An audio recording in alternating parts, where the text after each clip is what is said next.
we're live. So for anybody who is wondering what we're doing, the 502 live streamers, and there are 4 of us here today of the original 8. So Hart, Maxwell, Summer, and I are here to broadcast the first of a series of mayoral candidate interviews. It happens to be with the lovely Shameka Parrish-Wright. Thank you so much for taking the time to be with us, Shameka, and just pay attention to this bank of cameras that's I will. you. Nice. You're going out on Hart's many platforms, Maxwell's platforms, my platforms, 502 live streamers, and Summers. So you're getting the attention of a whole lot of people who've watched us through the last year and a half. Okay. And you have the first slot in the mayoral candidate interview series, which we're very, very grateful for. So give us just a quick introduction so that folks who don't know you, which is kind of impossible to believe, have a chance to do so. Well, I never assume no one knows me, but I'm always happy to introduce myself. I'm Shameka Parrish-Wright. I wear many hats, but I am turning all those hats in to become our next Louisville mayor. I believe the time is now for new leadership. We need the cleanest slate we can get, and we need someone who is going to be focused on the 90% of us who are struggling, who don't have the money or the connections, who need a local government that is focused on their direct needs. And I've navigated those needs in many ways in my life, as from being homeless to being a college student here, getting married here, giving birth here, having to navigate the services. I learned a great deal, and even with my professional career, all of my positions have put me in the place to help people. All I'm trying to do is do it at a bigger level, and that's why I'm running to be mayor. I love it. We're going to just kind of fire questions at you. I'm going to go ahead and ask Hart to take the first one. Okay. Shout so everybody can hear you, right? Is it okay that I look at who's talking to me? I'm just one of those. Okay. So obviously you were rather active last summer in the civil unrest. You have a history of working in that realm through the Kentucky Alliance, but maybe not a lot of people are aware of that. So do you just want to talk a little bit about your history in the civil rights movement within Louisville, Kentucky, and your work with the Kentucky Alliance, just briefly? Oh, great. It's hard. And no, I was like, we only got an hour, Shameka. I'm happy to talk about that. I started out as an intern with the Kentucky Alliance. Ann Braden, Bonnie Hines Hudson, Dr. Blaine Hudson, Bob Cunningham, Ira Grouper. I worked with a lot of Louisville greats, the late Maddie Mathis, Maddie Jones, Rhonda Mathis. So I came in as a student to the work and to the city, and I started learning about local folks who were doing amazing things, and it wasn't talked about. And so I came in to how can I elevate that, and I'm a bridge builder. How can I bring people from all walks of life together to share about this work, because we all have to take a role into ending racism and racist practices. That's who I saw Ann to be. I wasn't into finding the next white savior. She didn't see herself as a white savior. She did what she did for her own people. She saw something was wrong when it came to how her people addressed black people, racism, and so she wanted to do something about it. So I met her in her 80s, and I was just blown away that this older white woman was just dedicating her life every day to do this. So the Alliance has a history around ending mass incarceration. It formed as a group to help, as a national alliance, to help end political prisoners, the issues that they were going through. So Angela Davis was actually one of our founding members, Susie Post, Bob Cunningham, and Ann Braden and her husband Carl Braden. So when I came in, I felt like I walked in and back in time and just got right in and fell in love with the work and the people. I had my own goal of starting my own nonprofit when I moved to Louisville, but I got wrapped up into the local work. So I not only work for the Kentuckians for the Commonwealth, I work for Kentucky Jobs with Justice, Kentuckians for the Commonwealth, Kentucky Alliance, and done works with our community partners, ACLU, Fairness. So for me, I'm not ever going to be in a community where I'm not taking action and being a part of it. So it's just a part of it. Now I'm co-chair of the Kentucky Alliance Against Racist and Political Repression. Absolutely. Thank you so much. No problem. All right, Maxwell's got a question. Okay. Throughout these protests, it's been a very educational process, right? And what I've learned is that, this is a machine that we're trying to reconstruct and work in a better way, right? And I always thought in lieu of attacking or trying to fix one cogwheel, and then that cogwheel gets fixed, but then it ends up keep running the entire machine. As mayor of Louisville, Kentucky, what are you going to do to change the direction of the machine, rewire it, and that it works for that helps reconstruct a lot of social issues in which we've been protesting about, living through, and trying to change for many, many years. Well, you asked the $6 million question, and I will brag on myself and say that I was the first to file. My very candidacy threatens all of the status quo stuff. And that's why I'm a threat to them. Not because I'm not experienced, not because I cannot manage, not because I won't bring change. It's the fact that I represent change. I represent that we're not going back to business as usual. I represent that we have to work together as people, and we have to have listening ears first and bring those ideas. We have people who are very intelligent. We have very good people right here who are educated, who are intelligent, who've been out here in these streets, who don't get listened to. We only listen to certain folks, and so I'm here to break all of that up. Me even filing for mayor was because of the idea of bringing someone from the outside in to heal what we need. We have people here that were qualified, that would have made a better choice, that started from the bottom up, that would have had the respect of LMPD and the folks to move up and to show that they were sensitive and understood what our city has been through. So my very candidacy has shaken things up, and I intend to continue to do that. That's what you do with progressive campaigns. You want to make sure that you use them to move the needle. We already see people answering. We see people more people than ever showing up to community meetings, to school board meetings. This won't stop. This will continue to grow because people are tired. At once we said, oh, we'll just put our faith in this one elected official, but those officials have failed us again and again. I want to represent more people running for office. You only have to be 24 years old and a registered voter and a resident in Louisville to be mayor. Anybody can run for mayor. A lot of people can run for Metro Council as well as state rep.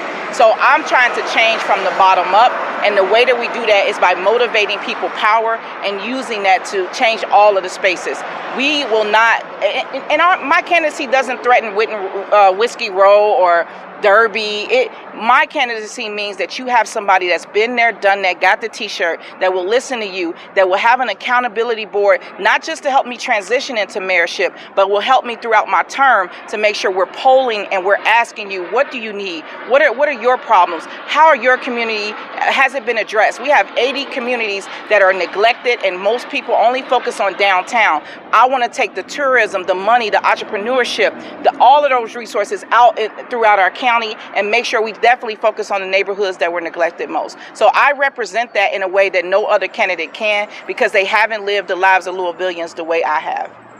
Shameka, we were talking earlier in a group chat today about the HIP, or the Home Incarceration program in Louisville, which has created a tremendous amount of stress for a lot of people who have been arrested who can't seem to comply with the very specific requirements of following HIP and not being incarcerated again as a result of a violation. Can you give us just a thought process of what you would do in your capacity as mayor to make adjustments or changes to make HIP maybe more user-friendly, so to speak?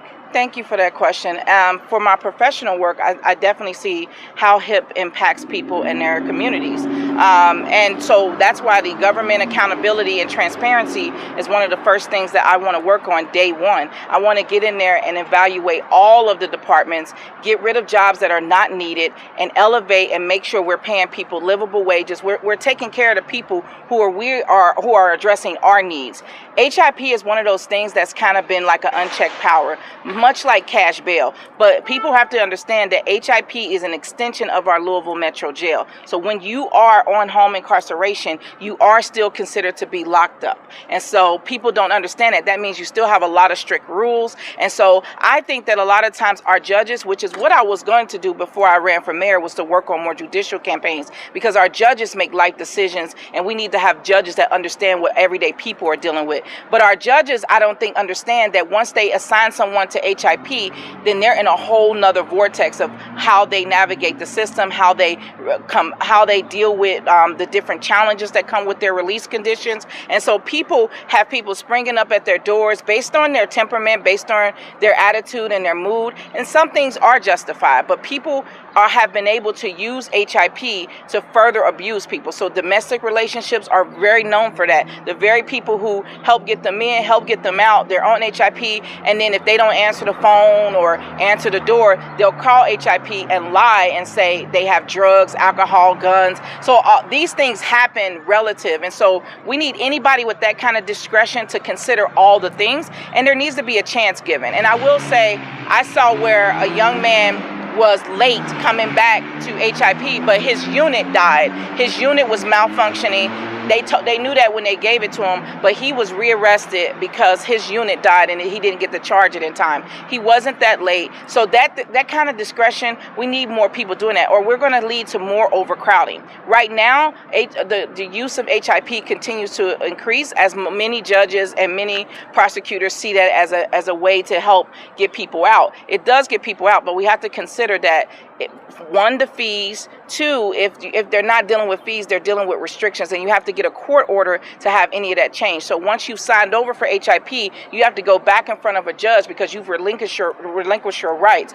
So we need more judges to say HIP in lieu of bail or bail in lieu of HIP, so that folks have other options to get out and do what they need. It is an issue that I plan to address as mayor. Summer. So we know that here in Louisville we have a lot of problems with our homeless. It's okay. It's just hearing you. It's okay. Okay. It's okay. So we have a lot of problems with our homeless population here in Louisville. What will you do in your sorry, you guys. It's all right. It's all right. Go ahead. What would be some of your plans to help with our most vulnerable community here in Louisville? I come from the most vulnerable community. When I moved here, I was houseless. So for me, that's something that's very near and dear to me. It's something I'm passionate about. Unfortunately, as I tried to become mayor, I have to get off some of the boards, but one of the boards that I'm on is the Homeless Coalition Continuum Care Board. I'm one of the only people that are on that board that has actually been homeless before. So what I want to do is make sure that we're talking to our homeless advocates that are doing amazing work right now and helping them to expand their capacity to be able to do more. That means we need to fund them. Unfortunately, I love Wayside. I stayed at Wayside. I stayed at St. Vincent de Paul, but those places are not set up to end homelessness. Homelessness ends when you have successful transition, and you can't just give someone an apartment and then rip the rug out from under them and say that they're going to be okay. Too many of these programs do that, and it's not sustainable. And when you add in the opioid crisis, the mental health issues people are dealing with, we need more case managers. So the first thing I would do was make sure we have more case management, more social workers, more trauma-informed folks, more people who are working on harm reduction, more people who focus on restorative justice, a part of these conversations and a part of the solutions moving forward, and making sure we're funding these smaller programs. Because if this smaller program is successfully getting 25 to 50 people off the street every other month, those are the programs that need that support. And nothing to take away from Wayside. There'll always be a need for those shelters. There'll always be some people who choose to be homeless because they find it difficult to navigate that. So we have to figure out, it's not a one-stop shop for everything, and it's not a Band-Aid that we can put over all of it, but we have to employ different alternative methods to deal with the different types of homelessness. That's what we see in our streets. People come from jail, they've lost everything, they're homeless. People who try to move here and don't make it, they end up in the street homeless. People are extradited from other cities, put in jail, and then left on the street, and they're homeless. And so we have ways to deal with that, but there's a great deal of people, if you give them some case management, some transition options, and not just medicine, other spiritual and other options that people can employ, you'll have more people off the streets. Do we use these abandoned buildings? Do we fix them up? Do we make sure that we are using every space that we already have available? I don't want to create another Skid Row. I think that is not our avenue. Louisville has always been a place where people come to get on their feet. You're looking at somebody that did that. More people will do that if they understand what those options. And some people need a little more hand-holding to navigate the systems, and that's what happens. The case management fails when they don't have people who are able to help them through that. So folks need personal supporters to help them navigate the different systems to get things. We have a great homeless clinic who served me as a heart patient, who I was able to get my medications from. There's a lot of services people don't know about. So we need to do a better job at letting folks know what's out here, exactly what they did when they tried to clear the square. All of a sudden there was resources for a hotel. There was resources for vouchers. We got people out there with vouchers, and we don't have enough landlords to get them a place. So this is where your developers need to come in and show themselves, and give us places so folks can have a place to stay that's safe and healthy. Thank you. So Shameka, the old story is like attracts like, and we find comfort in people who sound like us, look like us, behave like us, enjoy the same things we do. What do you say to someone who looks like me to convince them that you are the right choice for mayor? I would say I already have people like you who fully support me and who are on my team because they've seen me do work not just here at Injustice Square or Jefferson Square, but all out in the community. I say that as a black woman, we're always called on to fix it. When I talk about fix it, it's not just for my people, it's not just for my kids, it's not just for my family and friends, it's for everyone. I go to those communities in Newburgh, out in the South End. I see the neglect happening there. I go and support their events. I want to do all of that in a bigger way. I have something to bring. More than 70% of our voters are white people, and I understand that these issues, they translate to their communities. And doing the work that I do with the Bail Project let me see, because then we started bailing out people that were the children of the people who work in the court system. We started taking paychecks in that was bigger than many of their checks, many of their salaries that are in there. So people are being neglected on many fronts, and jobs and everything is in jeopardy. And so what I'm doing is for all of us. I'm a black woman. I can't change that, and I will never will, and I won't change anything I had to be to get here. But I tell you, everything that I've done, every job that I've had has been to improve the lives of all Louisvillians. I don't just say citizens, because I mean our immigrant and our international folks too. I make sure that I'm out there in those communities asking them what they need and dealing with our youth. And I care about our youth. I care that white males are dropping out at alarming rates, and nobody's hardly talking about that. I care that when I saw what Kyle Rittenhouse did with that gun, I was blown away, because he thought he was doing a service. And I said to myself, what are we not saying to our young white men and young white boys? What are we not doing? We're missing a gap with them to the point that they feel that they need to join a force or join a militia to be heard or be seen. And so I think that we need to start seeing our young white males, our black males, long before a gun gets in their hand. We have programming. I wouldn't have survived the communities I lived in or gun violence if it wasn't for programming and good people of faith of all colors who reached out to me. So I'm here for everyone, and I will work the hardest to prove that. Awesome. So we know that I want to ask you, what would you do to improve the relationship between the mayor's office and Metro Council? Oh, wow. That is a big journey. I think that what happens with those different administrations is that some things happen behind the doors. I think the first thing to do is open it up and bring more transparency, negotiations, things that bring it more to the people, make people answer. People care when you all show up because you represent media. So we need to make sure that more people's values are honored. And so I couldn't imagine being a Metro Council person and your committee, your constituency is coming to you and asking you for certain things, and then you go to the mayor's administration and they're heard, but nothing happens, and then it makes you look like you're not getting things done. So I think for that to happen, those negotiations and all those things need to be public, and we need to have measurable things. So we say we got a racial equity plan. How is that happening? Is it more than just on paper? I think for too long, the administrations have been allowed to just put something on paper and then it plays out differently. I think the way that we work on building those relationships between Metro Council and the mayor's office is by making sure that the mayor honors the places where they dropped the ball, and Metro Council honors the places where they didn't get things accomplished. And everybody has to be willing to give up something. Your ego, whatever. It should be about the community first. If you're pushing something and you don't like somebody because they dated somebody used to, that has no business in Metro government. I will tell you, some of these personal conflicts are the reasons why we don't get a lot of things accomplished, because people are not more concerned with what their community needs. They're more concerned with taking care of each other and shaking each other's hand. So we need to open it all up and bring more transparency to that, and make people really honor that. And we need to have a point of unity that when it comes to dealing with what the community needs, that comes first, no matter if you had a bad date with this person or you had they didn't listen to you, they didn't appoint somebody you wanted to appoint. Appointing good people to boards and commissions and zoning planning boards, that is the way to strengthen those relationships. We need people that come from all over Louisville, all over the county, to have a decent representation.